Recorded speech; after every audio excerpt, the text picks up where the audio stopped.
básico, que es el RETIE. Todos saben que es el Reglamento de Instalaciones Eléctricas Residenciales. Pues como un tema, cuando hay reglamento, el reglamento es de estricto cumplimiento. Cuando son normas, pues las normas son a elección de la persona cumplirlas o no.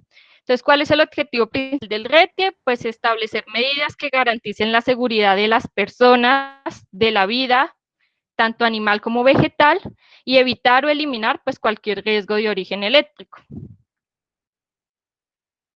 Entonces, recuerden que el RETIE es de estricto cumplimiento y los primeros 7 capítulos de la NTC 2050 también. Digamos que en este momento el ministerio sacó un comunicado diciendo que hasta que no salga el nuevo RETIE, la NTC 2050 actualización 2020 no está en vigente. Todavía seguimos trabajando con la NTC 2050 anterior. ¿Listo? Aquí un breve cuadro de quiénes pueden diseñar instalaciones eléctricas residenciales. Entonces, esto depende de la capacidad instalada que vayamos a tener en esta instalación. Entonces, hasta 7 kilovoltiamperios y máximo 4 cuentas lo pueden hacer técnicos, tecnólogos o ingenieros. Ya sabemos que son técnicos especializados en la parte eléctrica. Los ingenieros pueden ser ingeniero eléctrico, ingeniero electricista o un ingeniero electromecánico. No el ingeniero electrónico. Esta es una pregunta que muchas veces hacen y hay que aclarar. Solo estas 3 profesiones pueden realizar diseño de instalaciones. Cuando tenemos una instalación de más de 7 kilovoltiamperios hasta 15 kilovoltiamperios y 4 números de cuentas, lo puede hacer un técnico si tiene una certificación de competencia en diseño eléctrico, lo puede hacer un tecnólogo y lo puede hacer el ingeniero. Y para más de 15 kilovoltiamperios, pues ya debe ser el ingeniero. No sé si ustedes han tenido la oportunidad de revisar el nuevo RETIE, la nueva NTC 2050. El nuevo RETIE abre más el campo para las personas técnicas y tecnólogas, les da muchas más, ¿cómo se diría? Muchas más oportunidades de diseño y de instalación que las que tenemos actualmente. Entonces, criterios para hacer una instalación eléctrica residencial. Primero, pues tener en cuenta los requerimientos del usuario, sacar los cuadros de carga para poder ver qué cantidad de circuitos necesita. Segundo, trabajar bajo las normas vigentes, reglamento RETIE, siempre es obligatorio, y Código Eléctrico Colombiano, NTC 2050, los primeros 7 capítulos. Y además, se debe tener en cuenta cumplir las exigencias del operador de red. En el caso de Bogotá, pues en el CODENSA, en el caso de Medellín, EPM, y en el caso de la costa, que creo que son la mayoría de ustedes, antes era Electricaribe, creo que ahora hay 2 empresas nuevas, Electromar y no recuerdo la otra. Entonces vamos a repasar cuáles son los circuitos que debe tener una instalación eléctrica residencial. Entonces, la primera parte empieza con el circuito del operador de red, la línea de distribución. De ahí tenemos nuestro conductor y nuestro primer circuito que se llama la acometida, que llega hasta el medidor. Después del medidor tenemos el cable de alimentación que va hasta el tablero general. Después del tablero general empiezan los circuitos ramales, que van hasta los elementos de uso final. La NTC 2050 establece que hay unos circuitos ramales que deben ser necesarios en las viviendas. El primero se llama pequeños artefactos, que es uno más circuitos para pequeños artefactos de capacidad no menor de 20 amperios. Y para 20 amperios se suele utilizar un cable 12 AWG. El segundo circuito ramal que se debe tener es uno exclusivo para la plancha y la lavadora, igualmente con una capacidad no menor de 20 amperios. Y el tercer circuito, iluminación y tomas. También es opcional porque realmente piden 3, pero hay otro circuito que debe ser el de otras cargas como estufas, lavavajillas, motores. Entonces, como les decía, para una vivienda que tenga un área construida menor a 50 metros cuadrados, que por lo general vienen siendo los apartamentos de interés social, que no tenga una capacidad, que no vaya a tener una capacidad mayor a 7 kilovoltiamperios, se deben tener mínimo 3 circuitos, el de pequeños artefactos, iluminación y tomas, plancha y lavadora. Entonces, componentes de la instalación eléctrica residencial. El primero, pues es el medidor eléctrico. Su nombre lo indica, es un equipo destinado a la medición del consumo de energía eléctrica. Yo creo que muchos recordamos que antes eran análogos, la pequeña ruedita girando y que le tocaba a alguien ir a leer el consumo que se tenía.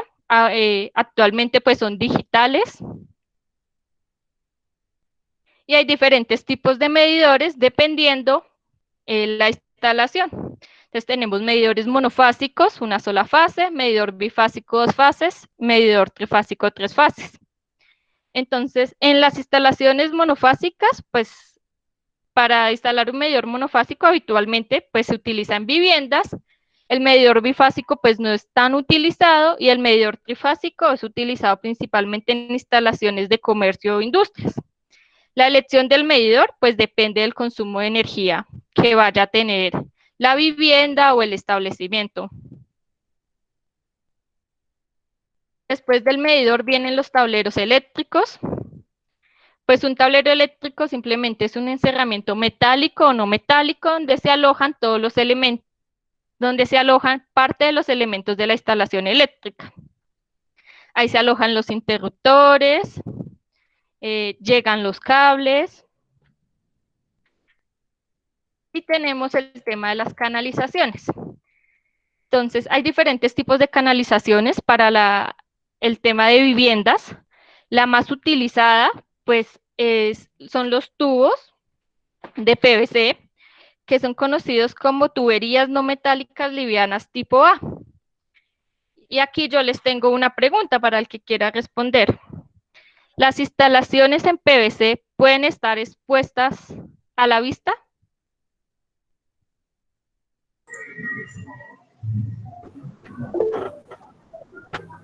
Según la señora. Entonces, ¿pueden ver mi pantalla? No. No, señora, no se está viendo la pantalla. No. Ok. Inge, no, proyecto tu pantalla, no se está viendo. Ahí sí ahí sí la está compartiendo. Ahora sí, Inge. ¿Ahora sí? Listo. Sí, lo que había pasado es que un Entonces, compañero le metió. Tranquilos, no hay problema.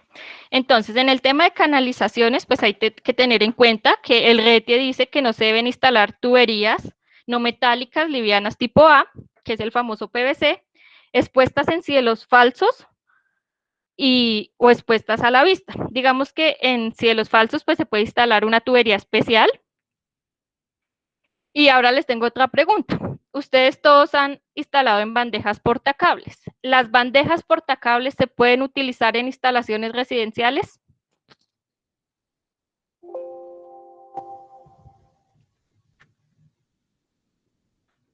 No se pueden utilizar.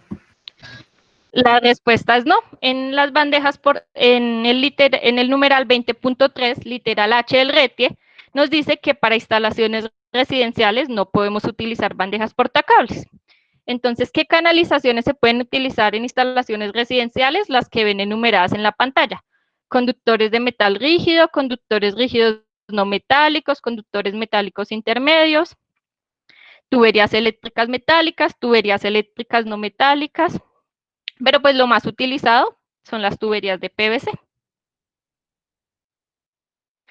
Está el tema de las protecciones o breakers, o como ustedes le llaman los famosos tacos, ¿cierto? Las protecciones hay de diferente índole, protecciones para sobrecarga, protecciones para cortocircuito, protecciones de falla tierra o protecciones de sobretensión. Entonces, en nuestros hogares principalmente utilizamos unas protecciones térmicas, que es una construcción bimetálica especialmente utilizada contra la sobrecarga o sobretensión, una protección magnética, que son construcciones de electroimán especialmente utilizadas para el cortocircuito, y protecciones termomagnéticas, pues que tienen las dos funciones anteriormente descritas, sobretensión y cortocircuito. También estamos utilizando mucho el tema de las protecciones diferenciales, que tienen una construcción de electroimán utilizada para protección contra contactos directos e indirectos. Estas protecciones pues se utilizan cuando utilizamos tomas GFCI o también a veces las piden para los circuitos de duchas. Y ahora vamos a entrar pues al tema que principalmente nosotros manejamos, que son los conductores eléctricos. Entonces, en nuestras casas utilizamos diferentes tipos de conductores. Más utilizado es el cable THHI de WN. Este se utiliza para las instalaciones eléctricas de fuerza, control, alumbrados en interior o exterior, tipo residencial. También utilizamos los alambres de cobre desnudos. Podemos utilizar como conductor de puesta a tierra. Utilizamos la acometida antifraude, que es el conductor que va desde la instalación del poste hasta el medidor o registro de corte. Digamos que este no se utiliza porque hace parte de la instalación, pero pues no suele ser parte de la instalación residencial, que es el número 4, que son los conductores múltiples de aluminio o autosoportados, pues que son los conductores que se utilizan para los circuitos de distribución secundaria. También utilizamos el conductor de cobre desnudo pues para puestas a tierra. Algunos de nuestros electrodomésticos tienen los cables encauchetados. Y solemos utilizar muchísimo los conductores flexibles o duples. El conductor flexible o duples, todos los tenemos en nuestra casa, todos los hemos utilizado y tiene un nombre muy especial. ¿Ustedes saben cuál es? Esas son nuestras famosas extensiones, ¿cierto? Entonces, digamos que cuando hablamos de este cable, pues que vienen dos conductores, suele ser de color blanco. Solemos confundir el uso de este conductor. Este conductor, a diferencia de los otros conductores, viene a 300 voltios, no a 600 voltios, y dice que se debe utilizar para servicio liviano y para instalaciones semifijas o portátiles. Entonces, ¿qué significa esto? Yo hoy voy a hacer un asado y voy a sacar mi equipo de sonido y lo voy a voy a utilizar una extensión para hacer la conexión y lo voy a utilizar 4 horas. Después lo desconecto y lo guardo. Pero ¿qué hacemos muchos de nosotros? Lo utilizamos como un conductor permanente. Entonces, este conductor, al manejar solo 300 voltios y maneja una temperatura de operación de 60 grados, es mucho más sensible a dañarse. ¿Y qué hacemos nosotros? Lo utilizamos de manera permanente, lo metemos debajo del tapete y lo dejamos funcionando las 24 horas, los 7 días de la semana. Luego llega el conductor y empieza a calentarse, se empieza a dañar el aislamiento, se produce un corto y lo que dice primero la gente, ay no, qué conductor tan malo, eso fijo es culpa del fabricante o es un cable chino. Y no se dan cuenta de que el tema es que no lo están utilizando de la manera correcta. El código de colores, creo que todos lo han visto, está en el RETIE, en el numeral 6. El código de colores, pues para los conductores eléctricos, tiene como función principal evitar después que haya confusiones y se puedan originar accidentes. Entonces, dependiendo del tipo de sistema, hay un código de colores establecido, pues para baja tensión suele ser para sistemas trifásicos en Y, amarillo, azul, rojo y blanco. Pero el RETIE nos dice que nosotros podemos utilizar cable de color negro y después marcarlo con cinticas o marquillas en las puntas. Para el neutro siempre debe ser blanco. No hay ninguna excepción. no podríamos coger un cable negro y marcarlo con una cintica blanca. Si uno lee detalladamente el RETIE, esto no se permite. Y para la tierra, pues tenemos tres opciones: que sea desnuda, que sea color verde o que sea color verde amarillo. Entonces, conductores eléctricos. ¿Qué es un conductor? Pues es un medio físico para transportar corriente. Tenemos diferentes tipos de conductores, entonces están los eléctricos, transportan corriente, están los conductores de telecomunicaciones, que lo que hacen es transportar señales eléctricas, o tenemos ahora conductores de fibra óptica, pues que transportan luz. Entonces, en los conductores eléctricos, ¿ustedes saben cuál es el mejor metal conductor? El oro.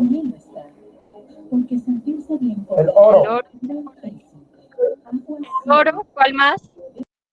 ¿No? Para nosotros el cobre. El aluminio. El aluminio. Por allá alguien dijo la El plata. platino. Alguien dijo La plata es el mejor conductor eléctrico, el oro, porque no se chitea, pero la plata es el mejor conductor eléctrico. ¿Cómo que es? En la tabla periódica, en la conductividad, el mejor conductor eléctrico de acuerdo al coeficiente de resistividad es la plata. Sí, señor. Muy Tiene bien, toda la Roberto. razón. El mejor conductor eléctrico que hay en la naturaleza es la plata, después le sigue el cobre y luego le sigue el oro. ¿Por qué no hacemos instalaciones eléctricas en plata? Por dos razones. La primera, la plata es más pesada, y la segunda, pues se la robarían. Entonces, los metales más utilizados en instalaciones eléctricas son el cobre y después el aluminio. Cada uno tiene sus ventajas dependiendo del tipo de instalación. El cobre tiene mejor conductividad, pero tiene un peso mayor. El aluminio, por su parte, tiene un peso menor y una buena relación conductividad-peso. Entonces, bueno, vamos a ver los cables que vamos a utilizar en nuestras instalaciones residenciales. El primero es el conductor de cobre desnudo, que puede ser un cable o un alambre. Ustedes ya, como han instalado tanto, pues ya tienen sus preferencias, si instalar en alambre o cable.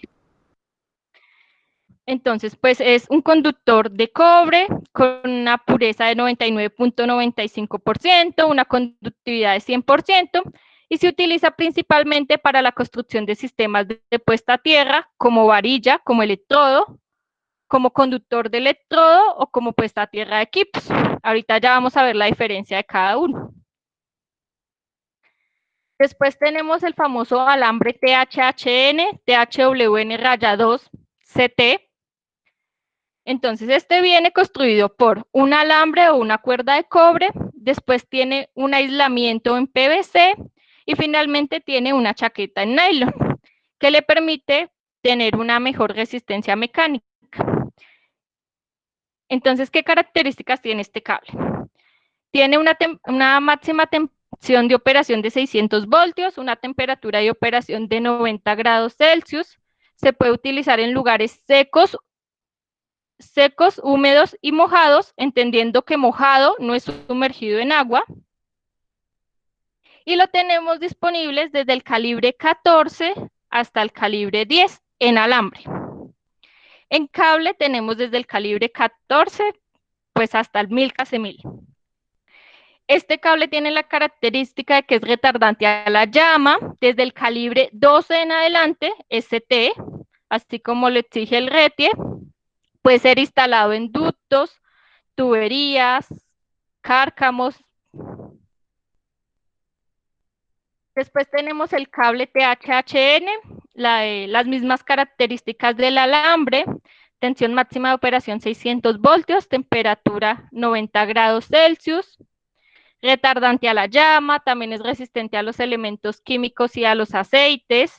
Al ser cable, pues tiene una mayor flexibilidad.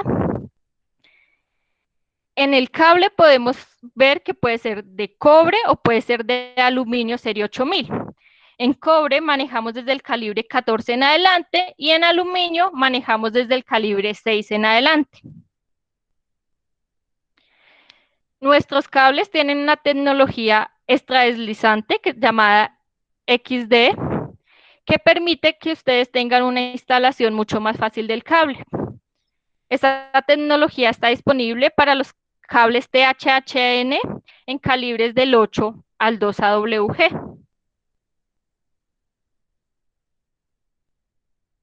Y ahora vamos a presentar nuestro cable monopolar de baja tensión libre de halógenos.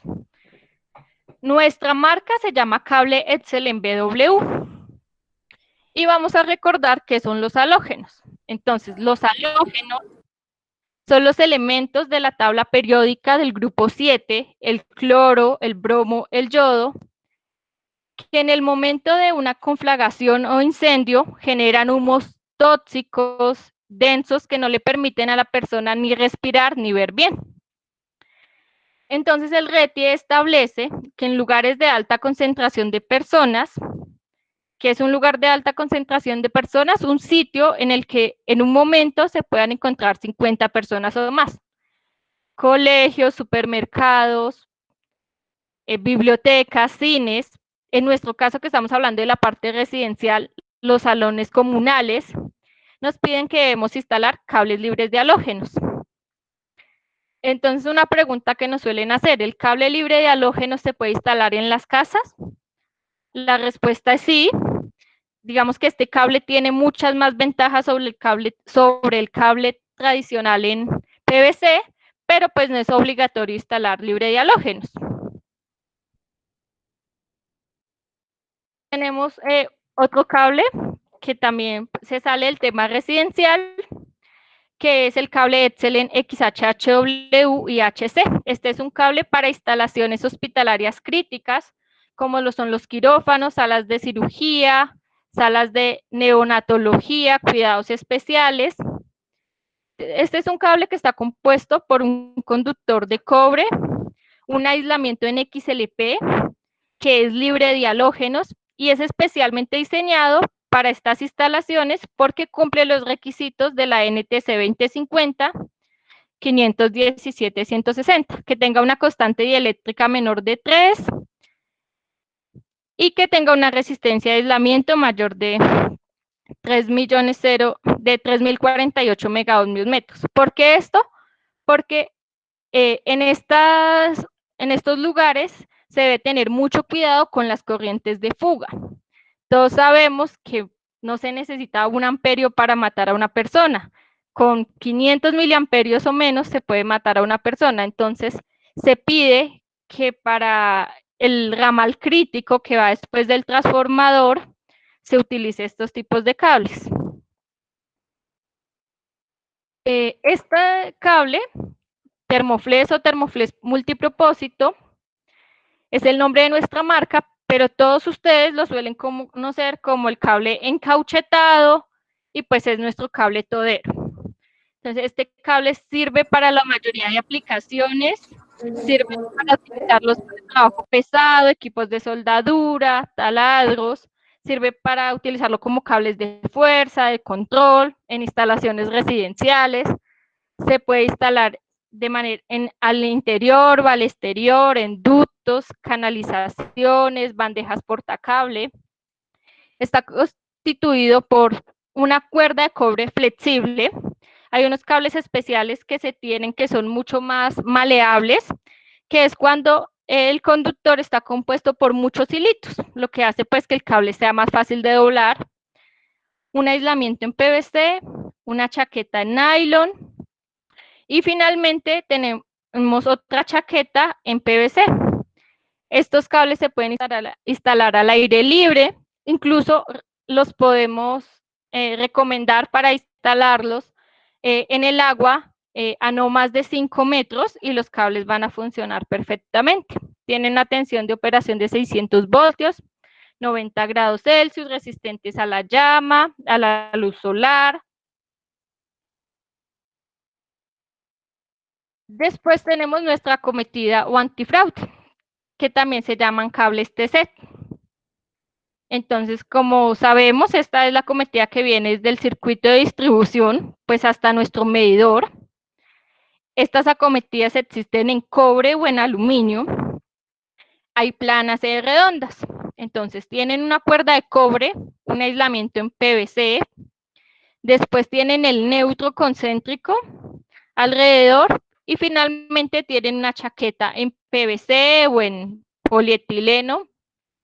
Eso ya depende de la solicitud del cliente, una temperatura máxima de operación de 600 voltios y pues la cometida antifraude, pues su propiedad es que dificulta el fraude de energía al estar el neutro concéntrico alrededor de las fases. Luego tenemos la misma cometida, también viene redonda. Diferencia entre redonda y plana, ninguna, gusto del cliente. Puede también hacerse en cobre o en aluminio serie 8000. Y pues la chaqueta puede ser polietileno, XLP o PVC. Esta cometida tipo trébol es muy especial, no sé si ustedes la usen, sobre todo en la zona de la costa, pero en Bogotá sí es muy usada porque es la cometida que pide Codensa.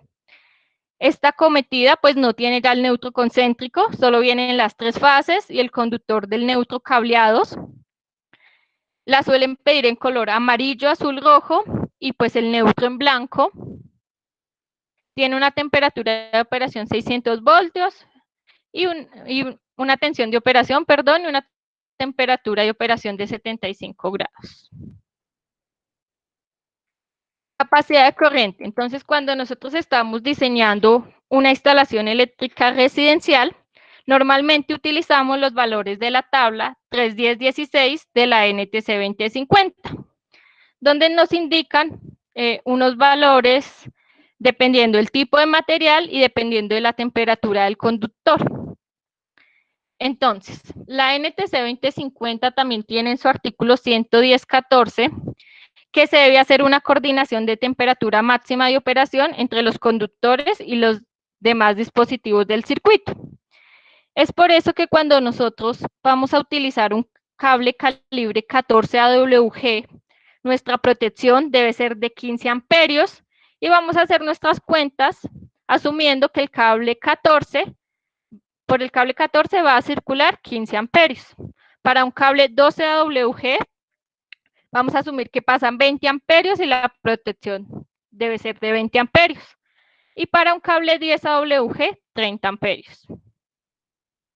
También tenemos la tabla de la NTC 2050, tabla C11, donde nos indican el máximo número de estos conductores dependiendo de la tubería que se vaya a utilizar. Pues los conductores más utilizados son el THHN, THW en algunos casos y pues el Edselen. Entonces vamos a ver unos requisitos que se tienen para los circuitos ramales.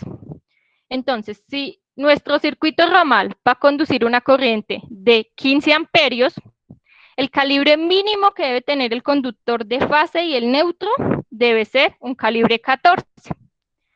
Si nuestro circuito ramal es de 20 amperios, vamos a utilizar un cable calibre 12 y si es de 30 amperios, un cable calibre 10. El color de las fases, amarillo, azul y rojo o conductor negro con marquillas al final de los circuitos. Para el conductor de neutro, ya sabemos que siempre va blanco. La protección debe ser para un calibre 14, 15 amperios, para un calibre 12, 20 amperios y para un calibre 10, 30 amperios. Portabombillos permitidos para un calibre 14 cualquiera, para un calibre 12 también puede ser el de su elección, para un calibre para 30 amperios, calibre 10, pues ya piden portabombillos de servicio pesado. La capacidad nominal de los tomascorrientes, la misma del conductor, la carga máxima, la misma de la protección, y el conductor de puesta a tierra, que esto suele pasar mucho, es que ustedes utilizan un cable 12 para el conductor de fase y suelen utilizar un cable 14 para el conductor de tierra, y esto no debe ser así. Si la fase es 14, el neutro y la tierra deben ser 14. Si la fase es 10, el neutro y la tierra deben ser calibre 10. Y si la fase es calibre 10 AWG, el neutro y la tierra también. El conductor de tierra puede ser desnudo, verde o verde amarillo. Para el tema de el retorno o fase partida en los bombillos, se debe utilizar el mismo calibre que se utiliza en la fase. Lo que les digo, mucha gente tiene la costumbre de utilizar el cable 12 y para el retorno fase partida utilizar un 10. Bueno, ahora vamos a hablar de los sistemas de puesta a tierra que establece el RETIA. Entonces, pues, ¿cuál es el objetivo principal del sistema de puesta a tierra? La seguridad de las personas, la protección de las instalaciones y también el tema de compatibilidad electromagnética. Las funciones de un sistema de puesta a tierra que están establecidas en el RETIA, pues es garantizar condiciones de seguridad a los seres vivos, permitir a los equipos de protección despejar rápidamente las fallas, servir de referencia común al sistema eléctrico, conducir y disipar con suficiente capacidad las corrientes de falla, transmitir señales de radiofrecuencia en onda media y larga, y realizar una conexión de baja resistencia con la tierra y con puntos de referencia de los equipos. Si miramos el numeral, el literal D, conducir y disipar con suficiente capacidad las corrientes de falla, es por esto que les decía que los conductores que van a servir para el sistema de puesta a tierra deben ser del mismo calibre de la fase y el neutro. Aquí vamos a hablar de los diferentes tipos de conductores para los sistemas de puesta a tierra. Siempre hablamos del conductor de tierra, pero pues nos solemos confundir entre el uno y el otro. Entonces, el primero es el electrodo de puesta a tierra, como lo ven en la figura, que literalmente es la varilla. El segundo es el conductor de puesta a tierra, de ejemplo que sale del transformador hasta la varilla. Otro es el conductor del electrodo de puesta a tierra o conductor de tierra. Entonces, ¿qué es el número 3? Va desde la varilla hasta el barraje de tierra. Luego tenemos el barraje de puesta a tierra, que lo encontramos en los tableros. Y por último tenemos los conductores de puesta a tierra de equipos. Entonces, si pueden ver, cada uno es diferente. Y para algunos, pues el RETIA tiene establecidos unos requisitos. Entonces, en el conductor o el electrodo de puesta a tierra, creo que todos sabemos que no puede ser de aluminio por el tema de la corrosión. También sabemos que para conectar el electrodo de puesta a tierra con el conductor del electrodo de puesta a tierra, o sea, el 1 con el 3, se deben utilizar unos conectores bimetálicos especiales para este uso. Entonces, en la siguiente tabla vamos a mostrar cuál debería ser el conductor utilizado como conductor al electrodo de puesta a tierra, dependiendo de la capacidad de corriente de nuestro circuito. Entonces, nosotros ya calculamos qué conductor vamos a utilizar. Entonces, si vamos a utilizar un conductor de cobre, la columna A, dependiendo del calibre, esta tabla nos dice qué conductor debemos utilizar como conductor al electrodo de puesta a tierra. Entonces, si en nuestra instalación vamos a utilizar un calibre 1,0, necesitamos que el conductor de puesta a tierra en cobre, por lo mínimo, sea un calibre 6 en cobre o un calibre 4 en aluminio. Pero si nosotros vamos a utilizar un conductor en aluminio, 500 Kc1000, nos dice que el mínimo conductor al electrodo de puesta a tierra debe ser un 0 en cobre o 3,0 en aluminio. En esta tabla entre cobre y aluminio, o aluminio recubierto de cobre, pues ustedes pueden ver el tema de que para reemplazar un conductor de cobre por aluminio siempre se debe sumar 2 calibres. Un conductor de cobre calibre 8 va a ser equivalente a un conductor de aluminio calibre 6, la regla de los 2 calibres. La NTC 2050 en su tabla 250-95 también nos da, dependiendo de la capacidad de corriente o del ajuste de la protección, qué calibre debemos utilizar para el conductor de puesta a tierra de equipos, que era el número 5 que veíamos acá. Entonces, si nuestra corriente nominal va a ser 40 amperios, en cobre debemos utilizar como conductor de puesta a tierra de equipos un calibre 10 y en aluminio un calibre 8. Pero si nuestra corriente va a ser 600 amperios, entonces ya vamos a utilizar en cobre un calibre 1, que no es muy comercial, ya sería el 1.0, y en aluminio un calibre 2 ceros. Los sistemas de puesta a tierra, pues siempre se les debe hacer mantenimiento. Entonces, el RETIE también establece en la tabla 15.5 que dependiendo de la instalación, del nivel de tensión, si es media, baja, alta o extra alta. Entonces, en nuestro caso, para las instalaciones residenciales, pues es un nivel de tensión baja. Nos dice que debemos hacerle una inspección visual, una inspección visual cada 3 años, una inspección visual y mediciones cada 6 años, y para los sistemas críticos que los define la empresa o el usuario, pues la debemos hacer anual. Ustedes saben pues que la mayoría de veces se debe dejar un registro para poder hacer esta inspección de la varilla de puesta a tierra y que el registro debe medir 30 por 30 centímetros. En las instalaciones residenciales también tenemos otros elementos que son los tomacorrientes. Los tomacorrientes están definidos pues como equipos de contacto hembra diseñados para la instalación fija y siempre se debe aterrizar. Normalmente no, ustedes son unos técnicos profesionales y imagino que siempre lo hacen, pero algunas veces no instalan la toma corriente a la tierra. También el RETIE nos tiene varias consideraciones para el tema de instalación de tomas corrientes, que digamos en un cuarto de 3x3 se deben instalar mínimo 2 en paredes contiguas, que no deben estar ninguna pared a más de 1.80 de distancia del uno de la otra. En las cocinas, que es un lugar que se considera como húmedo, entonces se deben tener tomacorrientes especiales, que son los tomacorrientes de GFCI. Nos dice que en los mesones o cocinas menores de 1.80 se deben instalar. También tenemos el tema de salidas de alumbrado, pues los interruptores que todos conocemos.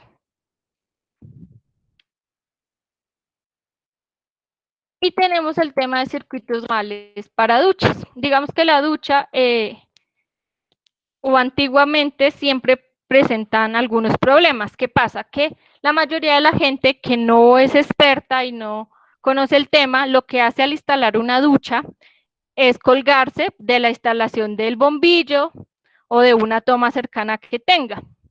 Y esto está mal. El RETIE nos dice que se debe tener un circuito exclusivo para las duchas. Entonces, un circuito con su propio breaker y su cable que vaya hasta la ducha. Por eso muchas veces lo cuelgan de otros circuitos aledaños y entonces empieza a saltarse la protección, empieza a quemarse el cable, algunas veces se daña la ducha y como les decía, muchas veces la gente dice, no, es que el cable es malo o el breaker es malo y vuelven y lo cambian, pero nunca se fijan de que es una mala instalación. ¿Cómo se seleccionan los cables para las duchas? Entonces, en todas las duchas hay una plaqueta que nos dice cuántos amperios va a manejar la ducha. 30 amperios, 20 amperios, 45 amperios, dependiendo de esta información que nos dé la plaquita de la ducha, asimismo elegimos nuestro conductor. Nosotros no recomendamos que sea un calibre menor al 10. Para nosotros la ducha se debería instalar con un cable 10 AWG hacia arriba. Bueno, en instalaciones de uso final, pues utilizamos también los breakers, las carcasas o las cajitas, utilizamos los tomacorrientes en GFCI, que son pues interruptores diferenciales en lugares húmedos, entonces pueden ir en el baño, la cocina, muchas veces en balcones que están expuestos, donde puede pues que están expuestos a la lluvia y ya. Entonces, eso es todo. Si tienen preguntas, dudas, preguntas sobre otro tipo de cables que no se hablaron en la presentación, pues con mucho gusto estamos para respondérselas. Muchas gracias, ingeniero. Estuvo todo muy claro. Refrescamos muchas cosas. Gracias. Gracias a usted. Ingeniera, en el chat hay dos personas que están preguntando. Está el señor Gimar, que nos está preguntando en qué porcentaje se puede expresar esa función en relación a la temperatura. Mira, Carlos te habla Ospina de Prismian Procables. He estado chateando con Gimar.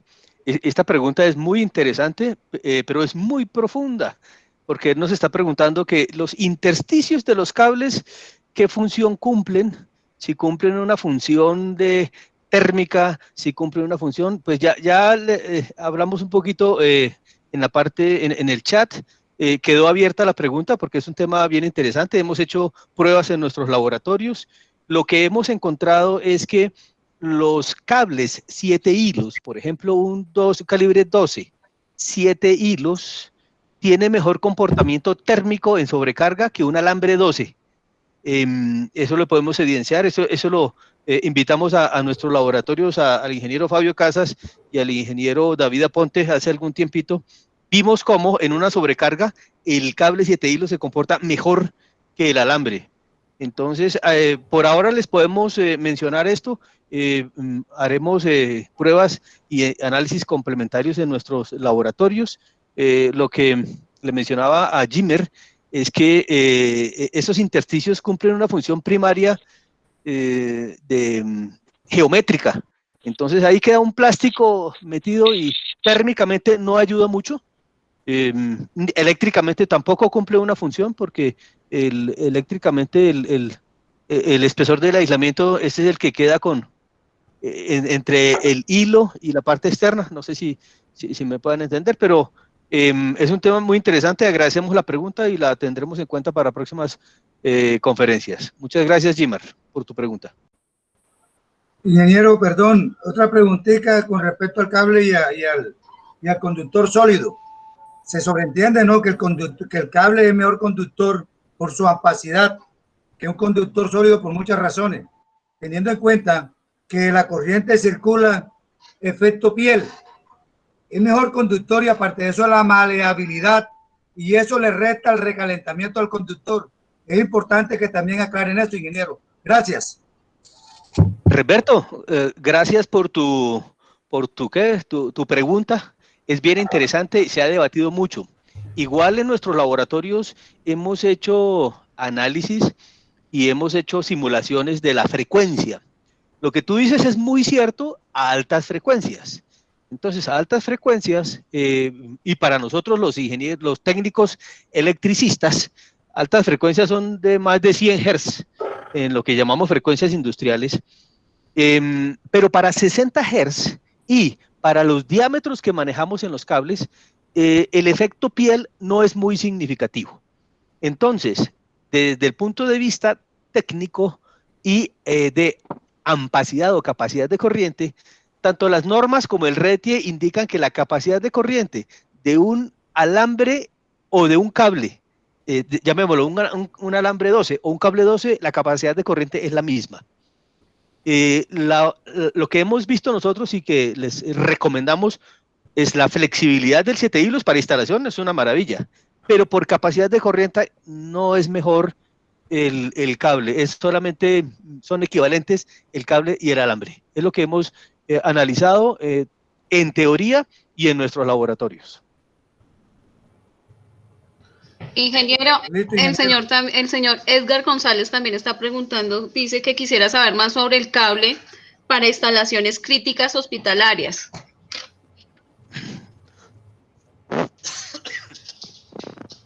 ¿Qué quisiera saber? El señor Edgar, si nos puede decir que quiere saber más a fondo sobre la pregunta que realiza. Don Edgar, ¿ya no está? ¿No? O si nos regala Pues le No, enviamos. parece Sí, que ya no está. Pues la ingeniera Bastidas hizo una presentación muy completa sobre el cable de instalaciones hospitalarias críticas. Repito lo que ella dijo, ella expresó que tiene que ser de una alta resistencia de aislamiento y además de una baja capacitancia. Eso hace que la corriente de fuga posible que se presente en un circuito ramal que llega a alimentar los equipos críticos, que puede ser un respirador, que puede ser cualquier otro equipo que esté en contacto con el paciente. Entonces esa resistencia de aislamiento debe ser muy alta y la capacitancia muy baja. ¿Para qué? Para que no haya oportunidad de que pase una corriente de fuga. Eso desde el punto de vista del cable. Pero desde el punto de vista de instalación en la hospitalaria, lo que recomienda el RETIE y la NTC 2050 es la longitud del circuito ramal debe ser la mínima, porque entre menos longitud hay menos oportunidad que haya corrientes de fuga. Es lo que creo que podemos ampliar un poquito. Nosotros, quizás lo otro que podríamos ampliar es que tenemos el calibre 12 únicamente como especial para instalaciones hospitalarias. Somos los únicos en Colombia que tenemos ese conductor certificado para instalaciones hospitalarias. No sé si quedó, bueno, ampliamos, si hay alguna cosa adicional, pues nos regalan el correo, nos ponemos en contacto y luego charlamos. Me dice Edgar que no tiene audio, pero creo que lo que hemos contado ha sido suficiente. Si no, nos envían su correo y entramos en contacto. Ingeniero, una cosita, el correo se colocó en el momento que hicimos la inscripción. Ahí todos tenemos el correo. Perfecto. ¿Ustedes nos pueden enviar toda esa información? Magnífico, muchas gracias.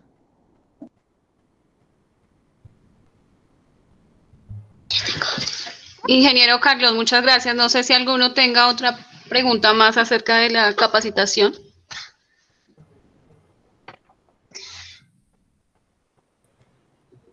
Ingeniero, yo voy a preguntar algo. Muy buenas tardes.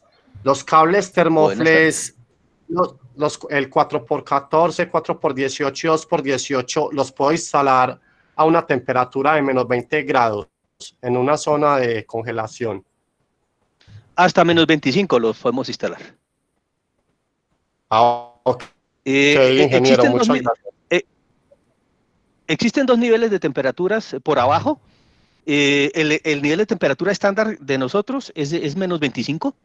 En países como Estados Unidos, Canadá y otros, pues claro, dadas las condiciones climáticas, requieren que sean a menos 40.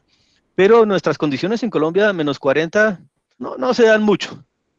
Quizás algunas instalaciones especiales en cuartos fríos, pero no llegan a menos 40 y los garantizamos a menos 25 grados. Y como mencionó la ingeniera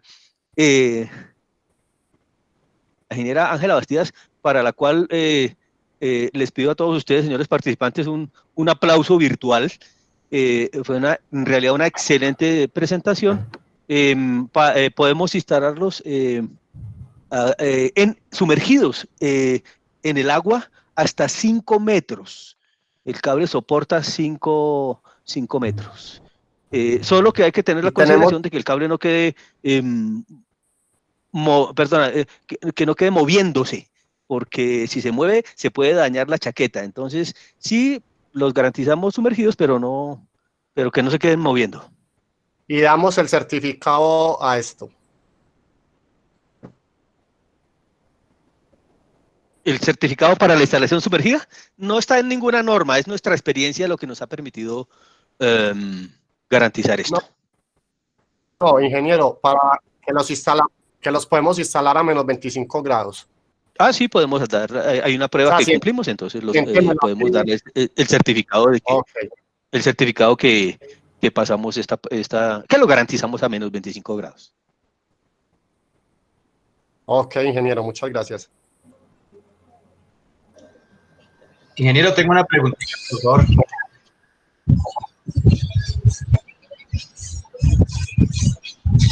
Sí. Ingeniero, quería preguntarle, ¿Procables no saca algún lubricante para cablear, para utilizar sus productos? Sí, la ingeniera les mencionó que los calibres 8 al 2 en THHN vienen con un prelubricante, con una tecnología XD, que significa extra deslizante. Pero nosotros no, como empresa no vendemos su lubricante. Existen en el mercado lubricantes, no quisiera mencionar nombres, solo tienen que asegurarse que esos lubricantes, que no vayan a ser los grasas ni mantecas, sino pues, elementos que son adecuados y especificados para ese uso. Y esos elementos, lo que pasa es que esos elementos le ayudan mucho a la instalación y tenemos que garantizar, y cuidarnos de que no vayan a dañar los aislamientos. Ingeniero, lo decía, era por el cable libre de halógenos, bajo en halógenos, y en especial el que va cuando uno utiliza tubería SCH40, es que esa tubería se adhiere mucho el aislante. Ahora, lo que pasa es que el aislamiento del Excellent es un aislamiento que en términos generales es lisito, ese no hace tanta fricción, pero mucho ojo porque aunque es liso, si lo instalamos mal, el aislamiento libre de halógenos de cualquier fabricante es un poquito más débil, que aguanta menos corrosión que los otros. Entonces sí, y pueden utilizar los lubricantes normales para este fin. Gracias, ingeniero, muy amable. Gracias.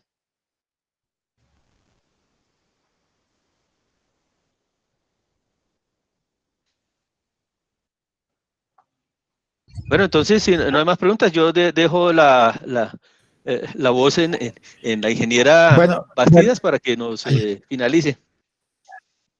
No, el aplauso, ¿qué pasó? No, por el chat recibimos el aplauso, muchas gracias, y mis felicitaciones personales a la ingeniera Bastidas. Muchas gracias a todos por su participación. Si tienen alguna duda, pregunta de este tema, de cualquier otro tema, pues al correo de mercadeo@procables la pueden enviar y pues con gusto nosotros estamos a su disposición para ayudarles. Recordarles pues que ahora hacemos parte de Prysmian y que tenemos toda la oferta de cables pues a su disposición. Entonces, muchas gracias, buena tarde. Bueno, agradecerle inmensamente a la doctora. Realmente pues fue muy importante los datos que nos dio respecto a instalaciones eléctricas internas, y realmente este tipo de capacitaciones está más que todo dirigida a productos. Entonces, necesariamente lo estamos haciendo precisamente con los productores para aclarar dudas. Es necesario pues de que nosotros los técnicos electricistas conozcamos las hojas de vida, bueno, las hojas de datos o los datasheets de cada uno de los productos que utilizamos, por la necesidad de utilizar productos certificados. Entonces, por eso es que nosotros estamos haciendo este tipo de capacitaciones con los fabricantes de productos utilizados en instalaciones eléctricas. Agradecerle a todos los que asistieron y ya después los invitaremos a otras capacitaciones. Muchas gracias, muy amables. Buenas tardes, muchas gracias. Buenas tardes, gracias. Buenas tardes, muchas gracias. Excelente. Excelente capacitación. Gracias a todos. Gracias, muy amable.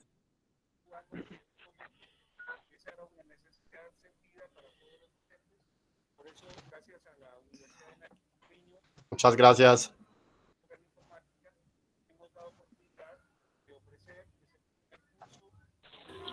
Muchas gracias y buena tarde para todos. Buenas tardes, muchas gracias, ingeniera Ángela. Buenas tardes, muchas gracias. Agradecido con esa capacitación, muy buena, me sirvió de mucha enseñanza. Muchas gracias. Muchas gracias. Excelente capacitación.